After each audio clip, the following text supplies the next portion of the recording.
The darning embroidery foot is not only used for repairing holes or torn areas, but it can also be used to do free motion embroidery, stipple quilting, even create monograms. It takes a little bit of practice, but soon you'll see that this is one of the most versatile sewing accessories in your sewing room. The darning foot has a small circular opening through which the needle passes while sewing. The arm rests on the needle clamp, which moves up and down as you sew.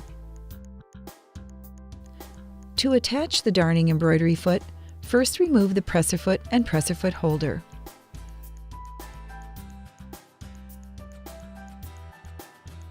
Depending on machine model, either lower or cover the feed dogs to disengage them. Turn the hand wheel toward you to raise the needle to its highest position, then slowly lower the needle until it is about halfway down. This will make it easier to attach the foot. Be sure the arm at the top of the attachment is resting above the needle clamp. Secure the foot in place on the presser bar using a screwdriver so it doesn't work itself loose while stitching. To prepare for sewing with the darning embroidery foot, first thread the top of the machine and bobbin.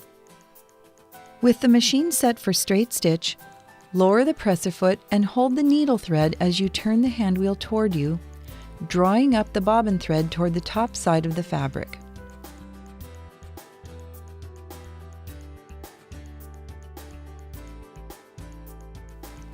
Lift the presser foot, then pull both threads under the foot. Lower the presser foot. Sew a few stitches to secure the threads.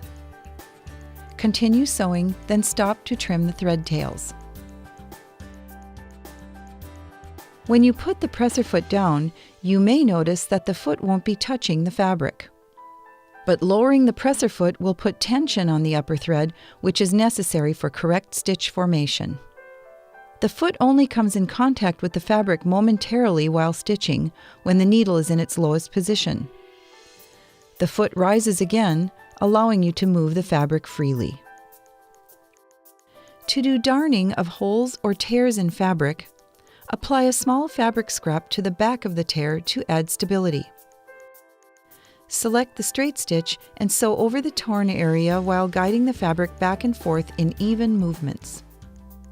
Once the area has been covered with stitches, leave the needle down, lift the presser foot, and turn the fabric 90 degrees. Lower the presser foot and repeat the process.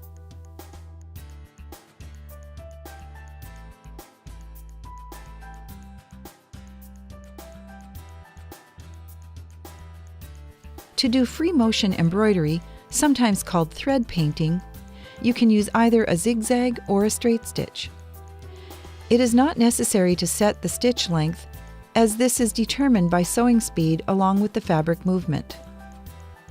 Use a removable fabric marking tool to draw the design on the fabric surface. Apply stabilizer to the back of the fabric following the manufacturer's recommendations. Draw up the bobbin thread, then hold the bobbin and needle thread firmly as you begin to sew.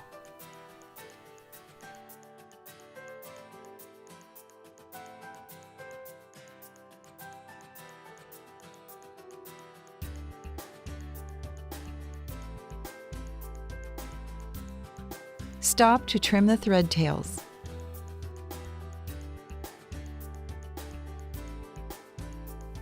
Sew at a fast speed while guiding the fabric at a moderate pace as you fill in the design area on the fabric's surface. For monogramming, set the machine for a zigzag stitch. Place the fabric in a hoop, which will make it easier for handling the fabric as you sew. Apply stabilizer to the back of the fabric following the manufacturer's recommendations. Use a removable fabric marking tool to draw the monogram on the fabric surface. Sew at a fast speed while guiding the fabric slowly as you sew the monogram. The stitch width will depend on the look you want and the size of your monogram. Stitch length is determined by the sewing speed along with the fabric movement. Though this technique takes a little practice, You'll soon find it's a creative way to personalize many of your projects. To do stipple quilting, set the machine for straight stitch. It is not necessary to set stitch length, as this is determined by sewing speed along with the fabric movement.